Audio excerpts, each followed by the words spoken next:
ಶಾಂತಿಯಿಂದ ಬಂದರೆ ತೀರ್ಥ. ನಾವು ನಮ್ಮ ಮನೆಗೆ ನಾವು ಹೇಳೋಕ್ಕೋದ್ರೂ ಕೂಡ ಕೇಳ್ತಾ ಇಲ್ಲ. ಯಾಕಪ್ಪ ಅಂದರೆ ಅಲ್ಲಿ ಶಿಕ್ಷಣ ಏನು ಹೇಳ್ಕೊಡ್ತೀವಿ ಅದನ್ನು ಕಲಿತಾ ಇದ್ದಾರೆ ಅವರು. ಅಂದರೆ ನಾವು ಆಯ್ಕೆ ಮಾಡುವಂಥ ಮನಸ್ಥಿತಿ ಇದೆಯಲ್ಲ, ನಾವು ಯಾವ್ದ್ರ ಬಗ್ಗೆ ಹೋರಾಡಬೇಕು ಅನ್ನೋ ಮನಸ್ಥಿತಿ ಇದೆಯಲ್ಲ, ನಮ್ಮ ಅಸ್ತಿತ್ವದ ಬಗ್ಗೆ ಉಳಿಸ್ಕೋಬೇಕು ಅನ್ನೋ ಮನಸ್ಥಿತಿ ಇದೆಯಲ್ಲ, ಅದು ನಮಗೆ ಬಂದಿಲ್ಲ. ನಮಗೆ ಬಂದಿರೋದು ಒಂದೇ, ತಲೆ ಹಿಡಿಯೋದು, ಕೈ ಹಿಡಿಯೋದು, ಕಾಲು ಹಿಡಿಯೋದು, ಕೈ ಕಟ್ಕೊಂಡು ನಿಂತ್ಕೊಳ್ಳೋದು, ಗುಲಾಮಿಗಿರಿ ಮಾಡ್ಕೊಂಡು ಬದುಕೋದು. ಇನ್ನು ಮುಲಾಜಿಲ್ದಂಗೆ ಮುನ್ನುಗ್ಬೇಕು. ನಮಗೆ ಏಕ್ ಮಾರ್ ದೋಡ್ ತುಕ್ತ ಆ ರೀತಿಯಾದಂಥ ಮನಸ್ಥಿತಿಗಳು ನಮ್ಮಲ್ಲಿ ಬರಬೇಕು. ಆ ರೀತಿಯಲ್ಲಿ ಇದ್ರೆ ಮಾತ್ರ ನಾವು ಬದುಕಕ್ಕೆ ಸಾಧ್ಯ. ನೋಡಿ, ಅವರು ಮನುಷ್ಯರೇ ಅಲ್ಲ ಅಂತ ಅನ್ನಿಸ್ತದೆ. ಯಾರು ಕೂಡ ಮನುಷ್ಯರು ಇನ್ನೊಬ್ಬರ ಮೇಲೆ ಈ ಥರ ಮಾಡ್ತಾರೆ ಅನ್ನೋ ಘಟನೆ ನಾನು ಇತಿಹಾಸ ಓದಿದ್ದೆ. ಹಾಗೆ ಆಯಿತು, ಆ ಖಿಲ್ಜಿ ಹೀಗೆ ಮಾಡಿದ, ಈ ಜಿಹಾದಿ ಹೀಗೆ ಮಾಡಿದ ಅಂತ ಹೇಳಿ ಇವತ್ತು ಪ್ರತ್ಯಕ್ಷ ಬಾಂಗ್ಲಾದೇಶದಲ್ಲಿ ನೋಡ್ತಾ ಇದ್ದೇವೆ. ಅಲ್ಪಸಂಖ್ಯಾತ ಹಿಂದೂಗಳ ಮೇಲೆ ಯಾವ ಥರ ದೌರ್ಜನ್ಯ ಆಗ್ತಾ ಇದೆ. ಅಲ್ಲಿ ಊಟ ಕೊಟ್ಟವರನ್ನು ಆ ಜಿಹಾದಿಗಳು ಬಿಡಲಿಲ್ಲ. ಕೊರೋನಾ ಟೈಮಲ್ಲಿ ಅವರಿಗೆ ತಿನ್ನಲಿಕ್ಕೆ ಗತಿ ಇರಲಿಲ್ಲ, ಸಾಯ್ತಾ ಇದ್ರು. ಆ ಟೈಮಲ್ಲಿ ಅಲ್ಲಿನ ಇಸ್ಕಾನ್ ಟೆಂಪಲ್ನಿಂದ ಲಕ್ಷಾಂತರ ಏನು ಅಲ್ಲಿನ ಮುಸಲ್ಮಾನ್ ಕಮ್ಯುನಿಟಿ ಅವರಿಗೆ ಊಟ ಕೊಟ್ಟಿದ್ರು. ಇವತ್ತು ಅಲ್ಲಿ ಕೆಲವು ಜಿಹಾದಿಗಳು ಅಲ್ಪಸಂಖ್ಯಾತ ಹಿಂದೂಗಳ ಮೇಲೆ ದೌರ್ಜನ್ಯ ಮಾಡಿದ್ದಾರೆ. ಅವರ ಮನೆ, ಅಂಗಡಿ ಎಲ್ಲವನ್ನ ನಾಶ ಮಾಡಿದ್ದಾರೆ. ಅಷ್ಟೇ ಅಲ್ಲದೆ ಅಲ್ಲಿನ ಹೆಣ್ಮಕ್ಳು, ಬಾಂಗ್ಲಾದೇಶಿ ಜಿಹಾದಿ ಹೆಣ್ಣು ಮಕ್ಕಳು ಎಷ್ಟು ಕ್ರೂರತೆಯನ್ನು ಮೆರೆದಿದ್ದಾರೆ ಅಂದರೆ, ಒಂದು ಹೆಣ್ಣಾಗಿ ಅವರು ಮನುಷ್ಯರ ರಾಕ್ಷಸರು. ಇನ್ನೊಂದು ಹಿಂದೂ ಹೆಣ್ಣು ಮಗಳನ್ನು ಬಾಯಿಗೆ ಬಟ್ಟೆಯನ್ನು ಕಟ್ಟಿ ಚಿತ್ರ ಹಿಂಸೆಯನ್ನು ಕೊಟ್ಟಿದ್ದಾರೆ. ಮತಾಂತರ ಆಗು ಅಂತ ಹೇಳಿ ಆಗದೆ ಇದ್ರೆ ನಿನ್ನನ್ನ ಹಿಂಸೆ ಮಾಡ್ತೀವಿ ಅಂತ ಅವಳ ಗುಪ್ತಾಂಗಕ್ಕೆ ಹೊಡೆದಿದ್ದಾರೆ. ನೋಡಿದ್ರೆ ಕಣ್ಣಲ್ಲಿ ನೀರಲ್ಲ, ರಕ್ತ ಬರುವಂತಹ ಸ್ಥಿತಿ ಇದೆ. ಚಿಕ್ಕ ಮಕ್ಕಳು ಇವತ್ತು ತಂದೆ ತಾಯಿ ಇಲ್ಲದೆ ಗೋಗರಿತಾ ಇದ್ದಾರೆ. ಇಂತಹ ಸ್ಥಿತಿ ಅಲ್ಲಿದೆ. ಅದಕ್ಕೋಸ್ಕರ ನಾವೆಲ್ಲ ಹಿಂದೂಗಳು ಇವತ್ತು ಒಟ್ಟಾಗಿ ಈ ರಾಷ್ಟ್ರೀಯ ಆಂದೋಲನದ ಮೂಲಕ ಕೇಂದ್ರ ಸರ್ಕಾರಕ್ಕೆ ಆಗ್ರಹವನ್ನು ಮಾಡ್ತಾ ಇದ್ದೇವೆ. ಕೂಡಲೇ ಬಾಂಗ್ಲಾದೇಶದಲ್ಲಿರುವಂತಹ ಹಿಂದೂಗಳಿಗೆ ನ್ಯಾಯ ಸಿಗಬೇಕು, ತಾವು ಧ್ವನಿ ಎತ್ತಿ ಅವರಿಗೆ ರಕ್ಷಣೆಯನ್ನು ಕಲ್ಪಿಸಬೇಕು ಅಂತ ಹೇಳಿ ನಾವಿವತ್ತು ಆಗ್ರಹವನ್ನು ಮಾಡಿದ್ದೇವೆ. ಅಷ್ಟೇ ಅಲ್ಲದೆ ವಿಶ್ವಸಂಸ್ಥೆ ಕೂಡ ಅಲ್ಲಿರುವಂತಹ ಹಿಂದೂಗಳಿಗೆ ಪುನರ್ವಸತಿಯನ್ನು ನಿರ್ಮಾಣ ಮಾಡಿ ಅವರಿಗೆ ಸುರಕ್ಷಿತವಾಗಿ ಇರುವಾಗೆ ಮಾಡಬೇಕು. ಏನು ಧ್ವಂಸ ಮಾಡಿದ ದೇವಸ್ಥಾನವನ್ನು ಪುನಃ ನಿರ್ಮಾಣ ಮಾಡಬೇಕು. ಹಾಗೂ ಅಲ್ಲಿ ಇದ್ದಂತಹ ಹಿಂದೂಗಳ ಅಲ್ಪಸಂಖ್ಯಾತ ಆಯೋಗವನ್ನು ಕಲ್ಪಿಸಿ ಎಲ್ಲ ಸವಲತ್ತನ್ನು ಕೊಡ್ಲಿ ಅಂತ ಹೇಳಿ ನಾವಿವತ್ತು ಆಗ್ರಹವನ್ನು ಮಾಡ್ತಾ ಇದ್ದೇವೆ. ಹಾಗೆ ಎಲ್ಲೋ ಸಿರಿಯಾ, ಅರಬ್ ಕಂಟ್ರಿಗಳಲ್ಲಿ ಹಿಂಸಾಚಾರ ಆದರೆ, ಭಯೋತ್ಪಾದಕರ ಮೇಲೆ ಹಲ್ಲೆ ಆದರೆ, ದೌರ್ಜನ್ಯ ಆದರೆ, ಭಾರತದಲ್ಲಿ ಅದನ್ನ ವಿರೋಧ ಮಾಡುವಂಥವ್ರ ಸಂಖ್ಯೆ ಜಾಸ್ತಿ ಇದೆ. ಪ್ರಗತಿಪರ ಚಿಂತಕರು, ಸೆಲೆಬ್ರಿಟಿಗಳು, ಸಿನಿಮಾ ನಟರು, ಕ್ರಿಕೆಟ್ ಆಟಗಾರರು ಅಂತೆಲ್ಲ ಇದ್ದಾರೆ ಸಾಕಷ್ಟು ಜನ. ಈಗ ಬಾಂಗ್ಲಾದೇಶದಲ್ಲಿ ಹಿಂದೂಗಳ ಮೇಲೆ ಈ ತರದ ಒಂದು ಭೀಕರವಾದ ಮಾರಣಹೋಮ ಆಗ್ತಾ ಇದ್ರು. ಅದ್ರ ಬಗ್ಗೆ ಒಬ್ರು ಕೂಡ ಧ್ವನಿಗಳು ಎತ್ತಾ ಇಲ್ಲ. ಅದ್ರ ಬಗ್ಗೆ ನಿಮ್ಮ ಪ್ರತಿಕ್ರಿಯೆ? ನೋಡಿ, ನಾವು ನೀವೇನು ಹೇಳಿದ್ರ ಸರಿ ಇದೆ. ಇವರು ಭಾರತವನ್ನು ಸುರಕ್ಷಿತವಾಗಿ ಭಾರತದ ರಕ್ಷಣೆಗೆ ಏನು ಈ ಕೆಲವೊಂದು ನೀವೀಗೆಲ್ಲ ಹೆಸರು ಹೇಳಿದ್ರಲ್ಲ, ಅವರೆಲ್ಲ ರಕ್ಷಕರಲ್ಲ. ಅವರು ದುಡ್ಡು ಮಾಡಿಕೊಂಡು ಇತರ ದೇಶಗಳಿಗೆ, ಜಿಹಾದಿ ದೇಶಗಳಿಗೆ ಹಣ ಕೊಡುವವರೇ ಹೊರತು ಹಿಂದೂಗಳ ರಕ್ಷಣೆ ಮಾಡುವವರಲ್ಲ.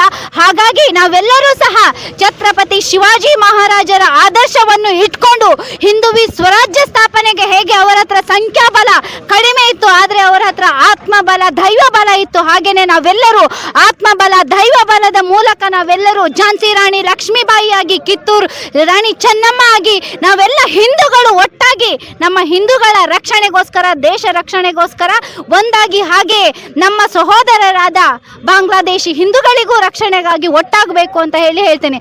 ಅವರ ನಾವು ಅಪೇಕ್ಷೆನೇ ಬಿಟ್ಟು ಬಿಡ್ತೇವೆ. ಅವರಿಂದ ನಮ್ಗೇನು ಆಗ್ಲಿಕ್ಕಿಲ್ಲ. ಅವರು ಬಂದ್ರು, ದುಡ್ಡು ಮಾಡ್ಕೊಂಡ್ರು ಅಂತವರು ಸಂಖ್ಯೆನೇ ಬೇಡ. ನಮ್ಮ ಜೊತೆಗೆ ಸಾಕ್ಷಾತ್ ಭಗವಂತ ಇದ್ದಾನೆ. ಯಾವತ್ತೂ ಕೂಡ ಹಿಂದೂ ಧರ್ಮ ನಾಶ ಆಗಲ್ಲ. ಯಾಕಂದ್ರೆ ನಾಶ ಆಗ್ಲಿಕ್ಕೆ ಇದನ್ನ ಸೃಷ್ಟಿ ಮಾಡಿದ್ದು ಸಾಕ್ಷಾತ್ ಭಗವಂತ ಇದ್ದಾನೆ. ಹಾಗಾಗಿ ನಾವೆಲ್ಲರೂ ಯಾವ ತರ ಶ್ರೀರಾಮಚಂದ್ರನ ಜೊತೆಗೆ ವಾನರರು ಇದ್ರು, ಹಾಗೇನೆ ನಾವೆಲ್ಲರೂ ಸಹ ಈ ಧರ್ಮ ರಕ್ಷಣೆಗೆ ಒಂದಾಗೋಣ ಅಂತ ಹೇಳಿ ಕರೆ ಕೊಡ್ತಾ ಇದ್ದೇನೆ.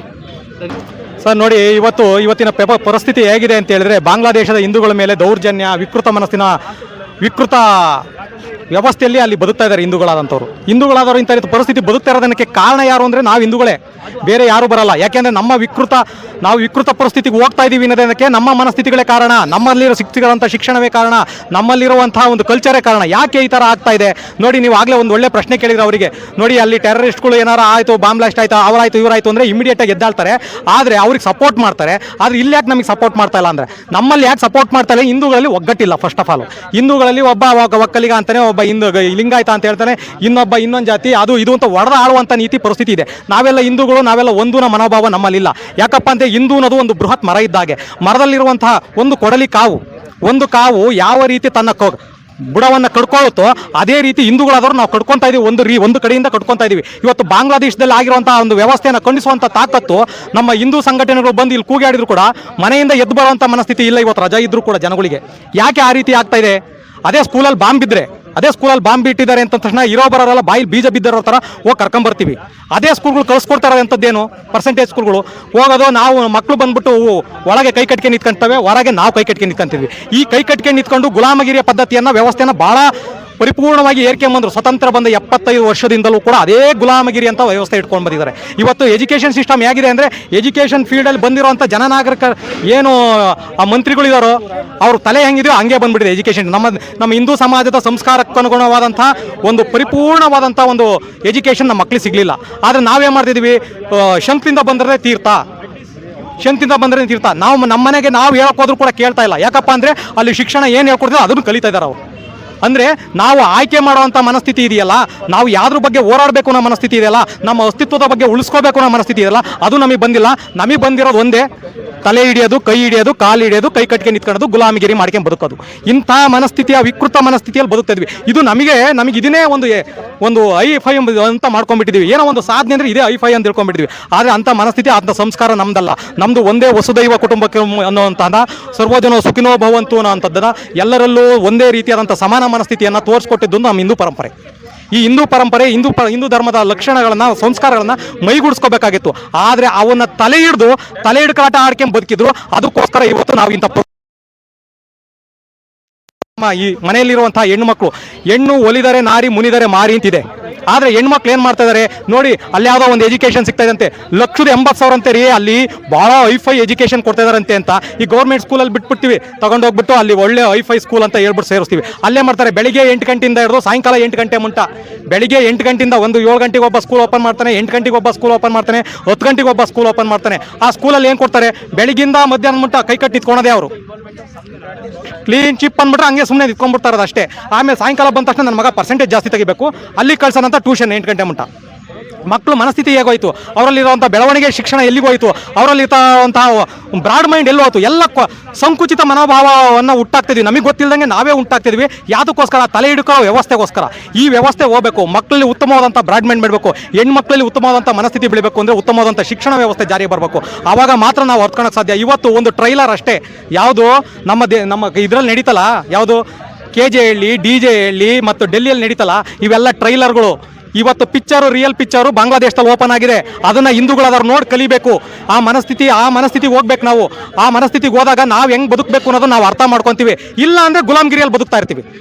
ಗುಲಾಮಗಿರಿ ಇರ್ತದೆ. ಇವರು ಅಷ್ಟೇ ಬರ್ತಾರೆ, ಎಲೆಕ್ಷನ್ ಟೈಮಲ್ಲಿ 2,000 ರೂಪಾಯಿ ತಗೊಂಬರ್ತಾರೆ, ನೀನು ಜಾತಿ ಅಂತ ಹೇಳ್ತಾರೆ, ಅವನು ಯಾವನ ಗುರಿ ಇಟ್ಕೊಂಬರ್ತಾರೆ. ಈ ಮನಸ್ಥಿತಿನ ಕಿತ್ತು ಬಿಸಾಕಿ ನಮ್ಮ ಅಸ್ತಿತ್ವವನ್ನು ನಾವು ಎಲ್ಲಿ ಹುಡುಕಬೇಕು ಅನ್ನೋದ್ರ ಬಗ್ಗೆ ಯೋಚನೆ ಮಾಡಿ. ಯಾರು ಬರೋದಿಲ್ಲ ನಿಮ್ಮ ಮನೆಯನ್ನು ಕಾಯೋದಕ್ಕೆ, ಯಾರು ಬರೋಲ್ಲ. ಸ್ಕೂಲಲ್ಲಿ ಬಾಂಬ್ ಬಿದ್ದಾಗ ಯಾರು ಬರಲಿಲ್ಲ, ನೀವು ಹೋದ್ರಿ ನನ್ನ ಮಗನ ಸೇಫ್ ಮಾಡೋಕ್ಕೋಸ್ಕರ. ಹಾಗೆ ನನ್ನ ದೇಶ ನನ್ನ ಸೇಫ್ ಮಾಡಿದರೆ ನಾವೂ ಸೇಫ್ ಆಗಿರ್ತೀವಿ. ಗ್ರಾಮ ಧರ್ಮವೇ ರಾಷ್ಟ್ರ ಧರ್ಮ, ರಾಷ್ಟ್ರ ಧರ್ಮವೇ ನಮ್ಮ ಧರ್ಮ. ಈ ಮನಸ್ಥಿತಿಯನ್ನು ಯಾವಾಗ ನಮ್ಮ ಭಾರತೀಯ ಸತ್ಪ್ರಜೆಗಳು ಯಾವ ಮೈಗೂಡಿಸ್ಕೊಂತಾರೋ ಅವತ್ತು ನಮ್ಮ ಭಾರತ ಸುಭಿಕ್ಷವಾದಂಥ ದೇಶ ಆಗುತ್ತೆ. ಇಲ್ಲ ಅಂದರೆ ಆಗೋದಿಲ್ಲ. ಇವತ್ತು ಬಾಂಗ್ಲಾದೇಶಕ್ಕೆ ಅತಿ ಹೆಚ್ಚು ಪಂಡು ಕೊಟ್ಟಿರುವಂಥದ್ದು ನಮ್ಮ ಭಾರತ. ಆದರೆ ಅಲ್ಲಿನ ನಾಗರಿಕ ಸಮಾಜ, ಹಿಂದೂ ಸಮಾಜ ಏನು ಹೀನಾಯ ಪರಿಸ್ಥಿತಿ ಇದೆಯಲ್ಲ, ಅದು ಕಾರಣನೂ ಕೂಡ ನಾವೇ. ಯಾಕಪ್ಪ ಅಂದರೆ ಇವತ್ತಿನ ಪ್ರಧಾನಮಂತ್ರಿ ಒಳಗೆ ಕುತ್ಕೋಬಾರ್ದು ಕೈ ಕಟ್ಟಿ. ಯಾಕಪ್ಪ ಅಂದರೆ ಆ ಪ್ರಧಾನಿಗೆ ಯಾವ ರೀತಿ ಸೇಫರ್ ಝೋನಲ್ಲಿ ತಗೊಂಬಂದು ಇಟ್ಕೊಂಡ್ರು, ಅದೇ ರೀತಿ ಸೇಫರ್ ಝೋನ್ ಆಮೇಲೆ ನಮ್ಮ ಹಿಂದೂಗಳನ್ನು ಕೂಡ ಇಟ್ಕೋಬೇಕಾದಂಥ ಪರಿಸ್ಥಿತಿ ಇದೆ. ಮುಲಾಜಿಲ್ದಂಗೆ ಮುನ್ನುಗ್ಬೇಕು. ನಮಗೆ ಏಕ್ ಮಾರ್ ದೋಡ್ ತುಕ್ತ ಆ ರೀತಿಯಾದಂಥ ಮನಸ್ಥಿತಿಗಳು ನಮ್ಮಲ್ಲಿ ಬರಬೇಕು. ಆ ರೀತಿಯಲ್ಲಿ ಇದ್ರೆ ಮಾತ್ರ ನಾವು ಬದುಕಕ್ಕೆ ಸಾಧ್ಯ. ನಾವೆಲ್ಲರೂ ಅಣ್ಣ ತಮ್ಮಗಳು ನೋಡ್ತೀವಿ. ಕಳ್ಳರನ್ನ, ಸುಳ್ರನ್ನ, ಮೋಸ್ಕರನ್ನ, ತಲೆ ಹಿಡ್ಕರನ್ನ ಅಣ್ಣ ತಮ್ಮಗಳು ಅಂತ ನೋಡಬೇಡ್ರಿ. ನಮ್ಮ ಸಮಾನ ಮನಸ್ಥಿತಿಯವರನ್ನು ಮಾತ್ರ ಅಣ್ಣ ತಮ್ಮಗಳು ಅಂತ ನೋಡಿದ್ರೆ ನಮ್ಮ ದೇಶ ಮುಂದಕ್ಕೆ ಸುಭಿಕ್ಷವಾಗಿರುತ್ತೆ. ಇಲ್ಲ ಅಂದರೆ ತಲೆ ಹಿಡ್ಕರೋ ವ್ಯವಸ್ಥೆಯಾಗಿ ಬದಲಾಗುತ್ತೆ. ಯಾವ್ದು ಬೇಕು ಅನ್ನೋದನ್ನು ಜನ ನಿರ್ಧಾರ ಮಾಡಬೇಕು. ಅವರಲ್ಲಿ ಮನಸ್ಥಿತಿ ಅದು ಬರಬೇಕು. ಅಲ್ಲಿ ಬರಲಿಲ್ಲ ಅಂದರೆ ಇದೇ ರೀತಿ ಗುಲಾಮಗಿರಿಯಲ್ಲಿ ಮುಂದುವರಿತೀವಿ. ನಿಮ್ಮ ಹೆಸರು? ದಿನೇಶ್.